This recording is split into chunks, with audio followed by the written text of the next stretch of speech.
શબ્દ પંચાવન બાર.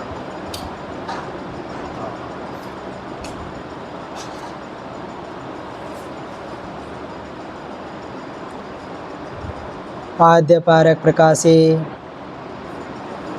बंदी छोड़ सदगुरु श्री कबीर साहेब जी, मारा हृदय मंदिर ना आराध्य परम पूज्य सदगुरुदेव जी,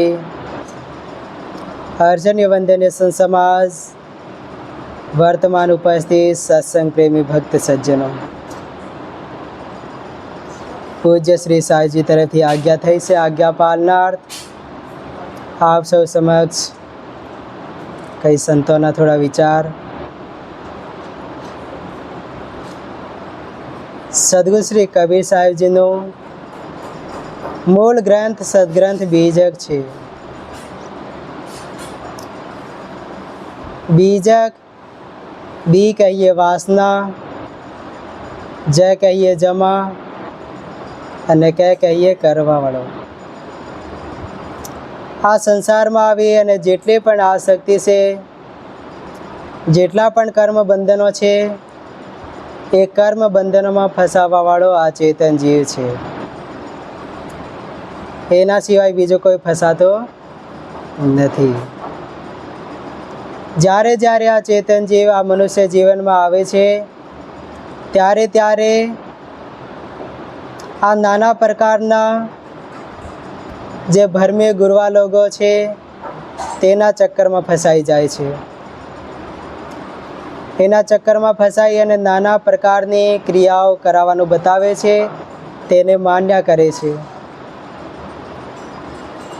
એટલે સદગુરુ શ્રી કબીર સાહેબજીએ આ સંસારમાં જેટલા પણ અબોધી જીવો હતા એ કોઈ પણ ભ્રમમાં નહીં ફસાય, કોઈ પણ પ્રકારની ભૂલમાં નહીં ફસાય,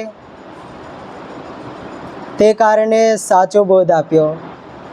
કોઈ ભૂલે નહીં, ભટકે નહીં, અટકે નહીં, લટકે નહીં, એટલે સાચો બોધ આપ્યો, પારક બોધ આપ્યો। એટલે સદગુરુ શ્રી કબીર સાહેબ જે પારક સિદ્ધાંત ચલાવ્યો। પારક એટલે આ ચેતન જીવ અને સિદ્ધાંત એટલે જે અંતિમમાં સિદ્ધ થાય। જે અંતિમમાં સિદ્ધ બે વસ્તુઓ થાય છે, એના સિવાય બીજી કોઈ વસ્તુ ઠેરતી નથી। પહેલી વસ્તુ છે ચેતન અને બીજી વસ્તુ છે જડ। જડ વસ્તુ જેમાં કોઈ પણ પ્રકારની ચેતનતા નથી, જેમાં કોઈ પણ પ્રકારની ક્રિયા નથી, તે જડ વસ્તુ છે। આ પૃથ્વી, જલ, તેજ, વાયુ, આકાશ આ જડ વસ્તુ છે। એમાં કોઈ પણ પ્રકારનો જ્ઞાન નથી, કારણ કે આ પાંચ તત્વ છે એમને પણ જાણવાવાળો કોણ છે? આ ચેતન જીવ છે। આપણે જ જાણીએ છીએ, બીજું કોઈ જાણતું નથી।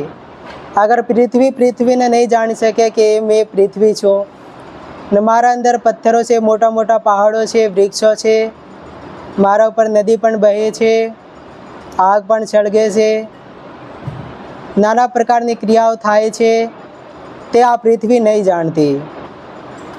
અને જલ જે પાણી છે તે પણ નહીં જાણતું કે મારો ગુણ છે તે શીતલ છે અને મેં નીચે તરફ બહું છું, તે જાણતું નથી। અને આગ, જે આગ છે તે પણ નહીં જાણતી પોતાને કે મેં મારા અંદર ઉષ્ણતા છે અને કોઈ પણ જાણી જોઈને મારા અંદર હાથ નાખશે તો એને મેં સળગાવી નાખું।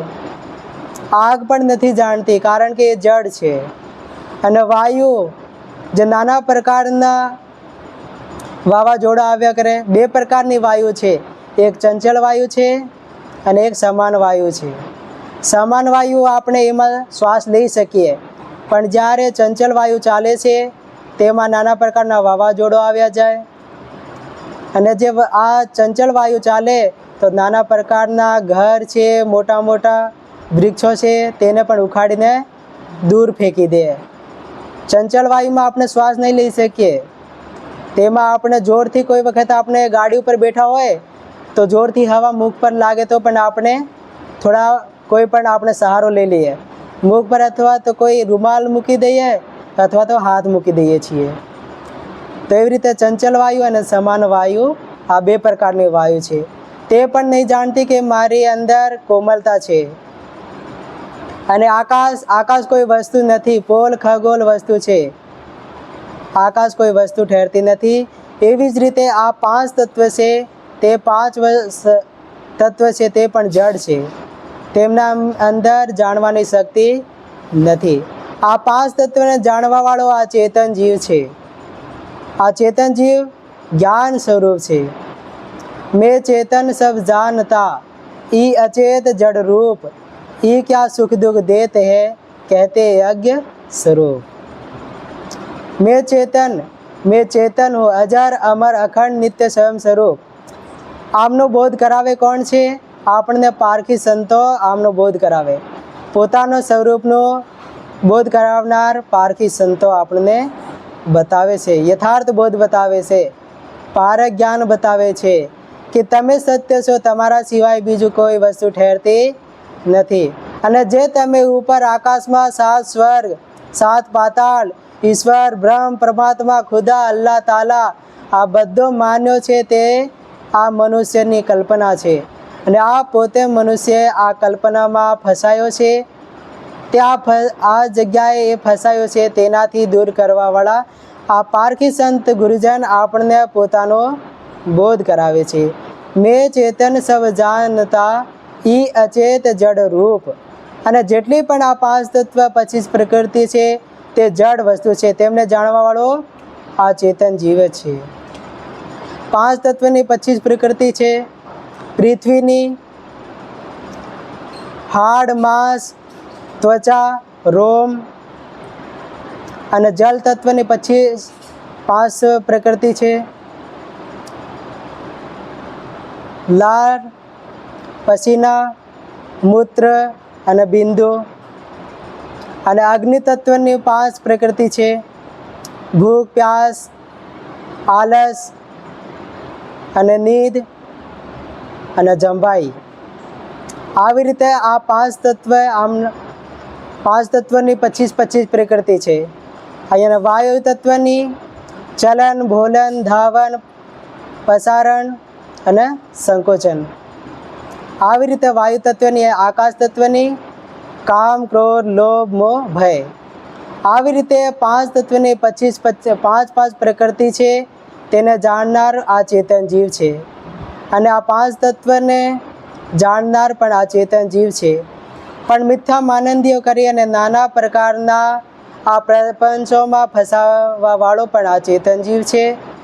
જ્યારે આમને પોતાના સ્વરૂપનો બોધ થઈ જાય ત્યારે આ બધી વસ્તુઓથી અલગ થઈ જાય છે કે મેં ચેતન જીવ સત્ય છું અને મારા સિવાય કોઈ ઈશ્વર બ્રહ્મ પરમાત્મા સત્ય નથી. અને જેટલી પણ કલ્પનાઓ કરી છે, 4 વેદ 6 શાસ્ત્ર 18 પુરાણ 108 સ્મૃતિઓ, તે પણ આ મનુષ્ય કરી છે. તો આ મિથ્યા ધોખો છે. અને સાચી વાતને માની અને મિથ્યા જેટલી પણ પ્રપંચની વાતો છે તેનાથી અલગ કરનાર આ પારખી સંત ગુરુજન જ્યારે જે પણ ઘરમાં જાય છે આપણને સાચો બોધ આપે છે. એટલે આપણે યથાર્થ બોધ જાણી અને મિથ્યા કલ્પનાને દૂર કરવાની છે. આટલું કહી મારી વાણીને વિરામ આપો. બોલીએ શ્રી સદગુરુદેવ કી.